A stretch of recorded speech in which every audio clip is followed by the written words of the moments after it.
बोलना बड़ा महत्वपूर्ण है। और बोलने की कला आ गई तो घर का कलह कलेश खत्म हो जाता है। और बोलना ही सबसे बड़ी कला है। और बोलना लोगों को आता नहीं है।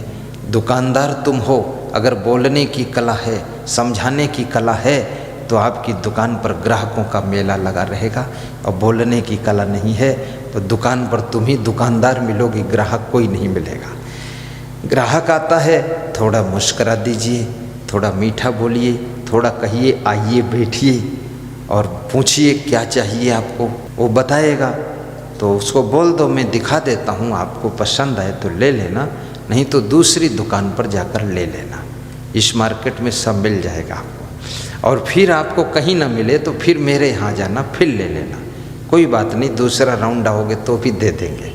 और घर में ले जाओ, पसंद ना आए तो वापस कर जाना, फिर तीसरा ले जाना। व्यवहार बढ़ाओ, विश्वास जीतो। तुम ज़्यादा नहीं 1000 ग्राहकों को जोड़ लो, वो 1000 ग्राहक 10 ग्राहक को जोड़ेंगे तो 10,000 ग्राहक हो जाएंगे। और 10,000 ग्राहकों से तुम्हारी दुकानदारी चलती रहेगी। तुम भारी टेंशन में क्यों पड़े हुए हो। और ये भी याद रखना, सत्य की सब जगह आवश्यकता है। अपने ग्राहकों के साथ में भी सच्चा व्यवहार कीजिए, प्रेम का व्यवहार कीजिए। और राजनीति में भी सच्चे मन से देश की सेवा के लिए समर्पित होइए। राजनीति धंधा नहीं है, राजनीति को व्यापार मत समझिए। कितने लोग राजनीति में 3-3 करोड़ दे करके टिकट लेते हैं। अब 3 करोड़ देकर जो टिकट लेगा तो फिर 300 करोड़ तो लूटेगा ही, क्योंकि लूट के आया है, खुद लूट चुका है, तो अब लूट देश को लूटेगा वो। ये 3-3 करोड़ में टिकट क्यों बेच रहे हो, जरूरत क्या है। टिकट योग्य आदमी को दो, अपने आप जीत हासिल करेगा। ये लफंगों को टिकट दोगे, चोट्टों को 10-10 करोड़ में, ये चोट्टे आ करके पूरे देश को कंगाल कर देंगे। फिर 10 साल तक तुम्हारी पार्टी जीरो पर चली जाएगी। अच्छे लोगों को जोड़िए, समझदारों को टिकट दीजिए और अच्छा काम कीजिए, दिल खोलकर बहुत बढ़िया भाषण भी दीजिए और हंसिए भी, और गाना भी गा दीजिए व्यास गादी पर, मंच पर खड़े होकर, और सबको हाथ भी जोड़ दीजिए और काम करके दिखा दीजिए। कुछ नया करो, नए अंदाज में करो, कुछ बड़ा करो, कुछ अलग हटकर करो। ये सभी की एक लीक में चल रहे हो, क्या मतलब निकला। तुम्हारे आने पर देश में कुछ बदलाव दिखना चाहिए, प्रदेश में चेंजिंग दिखनी चाहिए। कोई नया आदमी पदभार संभाला है तो परिवर्तन दिखाई देना चाहिए कि कुछ नया हो रहा है, कुछ बड़ा हो रहा है। कितने आश्रमों में महंत बदलता है, एक महंत मर गया दूसरा महंत बन गया, वो दोनों एक ही मॉडल है। वो पहले वाला भी माटी का धोंधा था, ये दूसरा ये बड़ी माटी का धोंधा है। दोनों बस डेड बॉडी, कुछ नहीं करना है, समय पर खा लेना है और अंधाधुंध सो लेना है। अरे नहीं, चेंज कर डालो उस व्यवस्था को, बदल दो सारे सिस्टम को। हमारे आश्रम पर जब मैं आया तो लोग कहते थे, मेरे गुरु का नाम लेते थे, श्री क्षमादेव महाराज के बाद ये आश्रम चलेगा नहीं। तो मैं छोटा था, मैं सुनता रहता था। मैंने कहा ये तो 1000 गुना अच्छा चलने वाला है, बस मुझे संभालने तो कमान देखना। तो जिस दिन से संभाला कमान, क्षमादेव के पीरियड में केवल और केवल क्या था, 3 जिलों में प्रचार था, अब पूरे वर्ल्ड में प्रचार हुआ है। क्षमादेव के समय 7 संत थे, अब 50 संत हुआ है, 70 संत हो गया। क्षमादेव की पीरियड में 1 आश्रम था, अब 4 प्रदेशों में आश्रम हुआ है और 5वें प्रदेश में होने जा रहा है। क्षमादेव के पीरियड में आश्रम में 1 गाड़ी थी, अब 24 गाड़ी है। हाँ, क्यों नहीं होगा। अब हम वहाँ गलती करें, सोते रहें, रोते रहें, दूसरे ढकेलते रहें आलसी बने रहें, खूब लाडू बाटी खाते रहें और गाली गलौज करते रहें, काम न करें, मेहनत न करें, तो सब नर्क हो ही जाएगा। मेहनत करो। मेरे आश्रम जो गुरु आश्रम, वहाँ से जन्मभूमि मेरी पास में है, केवल 12 कोस पर है। मेरे जन्मभूमि के लोग, एरिया के लोग बोलते हैं, अरे उस आश्रम में चमक तो थी ही नहीं, मेरे गांव का बच्चा जाकर उसको ऊपर उठाया है। ये नाम कमाना चाहिए। अब गांव के लोग ये बोले कि मेरे गांव का वो लड़का गया साधु बना, आश्रम को लूट के खत्म कर दिया, तो मेरा नाम डूब जाएगा कि नहीं। उस आश्रम को 1000 गुना ऊपर उठा दिया। तो जन्मभूमि के लोग कहते हैं, मेरे गांव के लोग कहते हैं, वो तो मेरे गांव का जो बच्चा गया वो तो भगवान रूप है, वो अच्छा किया, बहुत विकास किया। उन्नति करो, घर में रहो। तुम बहू बनकर जिस घर में आई हो, तुम्हारे आने से वो घर बिगड़ना नहीं चाहिए, बल्कि उस घर का संगठन, उसकी एकता और उसकी उन्नति, वो घर धनवान बनना चाहिए, प्रभावशाली बनना चाहिए। और वो मकान अगर 1 मंजिल का है तो 3 मंजिल का खड़ा होना चाहिए। अगर वहाँ मोटरसाइकिल है तो 4 कार भी खड़ी होनी चाहिए और पूरे परिवार को जोड़ कर रखो। पर आजकल की लाड़ी क्या पूछता, लाड़ी है कि भैंस की पाड़ी है। वो पड़ी रहती, सोती रहती, काम ही नहीं करती है। अब हैरान हो गया पूरा घर, पाड़ी आ गई।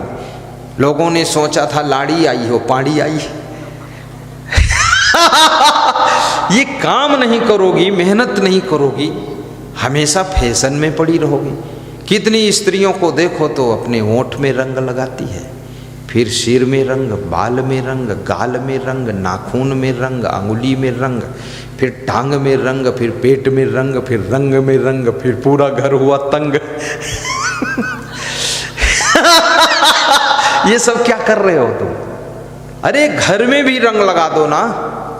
घर तुम्हारा कितना बेरंग हुआ जा रहा है। ये कौन देखता है तुम्हारे ओंठ पोंठ को, फालतू ओंठ में रंग लगा के दूसरे को ओंठ दिखाते दिन भर घूमो। इसके चक्कर में ही मत पड़ो। फैशन वैशन सब फालतू है, इसमें क्या है। तुम्हारे फैशन में कोई आकर्षण होगा किसी का, अगर हो भी गया तो क्या करेगा, वो तुम्हारे साथ दुष्कर्म ही तो करेगा, और क्या करेगा। काहे के लिए हम ऐसा घोंसला बनाएं जो हमारी ओर आकर्षित होकर दुष्कर्म लोग करें। सिंपल रहो, बुद्धिमान बनो, गुणवान बनो, योग्य बनो। सजावट करनी है तो अपने कर्मों को सत्कर्मों से सजाइए। सजावट करनी है तो अपनी जिंदगी को अच्छे अच्छे गुणों से सजाइए। याद रखना, मीराबाई ने कभी फैशन नहीं किया था, लेकिन भक्ति से अपने जीवन को श्रृंगार किया था। आज मीरा का नाम अमर है, शिवरी का नाम अमर है, ध्रुव प्रहलाद का नाम अमर है, रामकृष्ण का नाम अमर है। आप अपने घर को सुंदर बनाइए, जो भी आपके घर आएगा खुश हो जाएगा कि अरे इतना सुंदर घर है। घर में देखो तो झाड़ू भी नहीं लगा हुआ है और सब अपना अपना मुंह सुंदर बनाकर बैठे हुए, पीठ में गोबर लगा। खाली मुंह ठीक कर रहे हैं। ये मुंह को तेरे कोई चाटेगा, क्या करेगा, ये मुंह से क्या लेना देना। बर्तन साफ कर, हलवा बना, कटोरी में रख, चम्मच लगा, मेहमान को दे, मुस्कुरा कर खिला, और उसके बाद देख तेरा सम्मान बढ़ेगा। खाली मुंह ठीक करने में लगे हुए। मुंह तो दिन भर 2-3 बार धो लो पानी से, ठीक हो जाएगा। और शराब बिल्कुल मत पियो। आप आदिवासी हो कि कौन वासी हो, या बीच के वासी हो या आखिरी के वासी हो, इससे मतलब नहीं है। मेन मतलब है तुम मनुष्य हो। ये शराब तुम्हारे लिए नहीं है। तुम कहाँ से नशा इधर उधर का ढूंढ ढूंढ कर लाते हो, बेहोश पड़े रहते हो, सड़क किनारे पड़े हो। ना तो हिंदी बोलना आता, ना गुजराती बोलना आता, ना इंग्लिश बोलना आता, फिर भी इंग्लिश बियर पिए है और झूठी मूठी इंग्लिश बोलता ओड़ो ओड़ो करता जा रहा है। ये पूरी जिंदगी नरक बना दिया है। मत पियो शराब। और नशे में ही रहना है तो सत्संग के नशे में रहो, भक्ति के नशे में रहो, सेवा के नशे में रहो, प्रेम के नशे में रहो। विकास का नशा तुम पर चढ़ना चाहिए, उन्नति का नशा तुम पर चढ़ना चाहिए। ये कौन सा नशा फालतू करते हो? रोज शाम पी तो सुबह उतर जाता। एक बार नशा चढ़ जाए विकास करने का, वो जिंदगी भर उतरना नहीं चाहिए। जब तक प्राण शरीर में रहे, घर की उन्नति करो, गांव की उन्नति करो, देश की उन्नति करो। सबसे बड़ा नशा विकास का चढ़ना चाहिए। नेताओं में भी यही नशा चढ़ना चाहिए कि देश का विकास करना है। नेताओं के ऊपर भी ये नशा नहीं चढ़ता है। उनके नशा चढ़ा है घोटाला करना देश में। तो हर महीने में कोई ना कोई घोटाला निकलता है।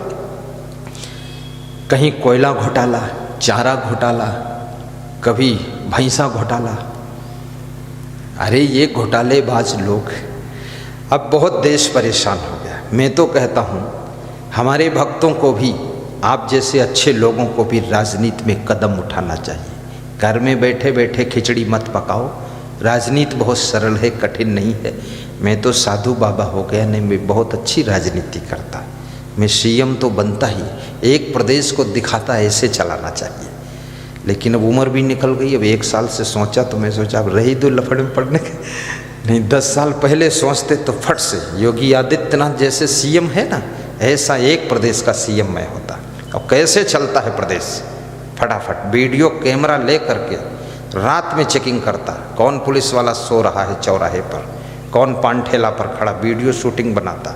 सिंपल ड्रेस में जाता मैं, वो फिल्म वाले दाढ़ी लगाते हैं ना, ऐसी दाढ़ी लगा के निकलता। वो समझ ही नहीं पाते ये मुख्यमंत्री जी जा रहे हैं। ऐसा चोंगा पहनता, मुस्लिम वाला पहन लेता, जालीदार टोपी रखे, वीडियो शूटिंग करके तुरंत डीजीपी को बुलाता, तुम्हारे पुलिस वाले सोते हैं, ये दारू पीता, खरीद रहा दारू, ये तुम क्या कंट्रोल करते हो? तुम पुलिस के अफसर बनाए गए, ये कंट्रोल नहीं कर पाते हो? चलो तेरे को विभाग बदल देता हूँ, पीआरडी विभाग में जाओ, तुम इस विभाग के योग्य नहीं हो। तुम काहे के लिए पुलिस का अफसर? कंट्रोल। कुछ लोगों को सस्पेंड भी कीजिए। जनता के लोग भी आस रखते हैं कोई मुख्यमंत्री आया है, कुछ बड़ा होने वाला। कुछ होने वाला नहीं है, बड़ा घोटाला होने वाला है। और क्या होने वाला है? अरे जनता ही जनार्दन होती है, इंसान में ही भगवान होता है, नारी में नारायणी छिपी होती है, नर में नारायण बैठा होता है। इसलिए याद रखना, इनकी सेवा अगर दिल खोलकर ईमानदारी से करोगे तो तुम चाहे राजनीति करो, चाहे पूजा पाठ करो, सब में तुमको सुख मिलेगा, शांति मिलेगी, प्रसन्नता मिलेगी, आनंद मिलेगा। जनता की सेवा ही भगवान की सेवा है।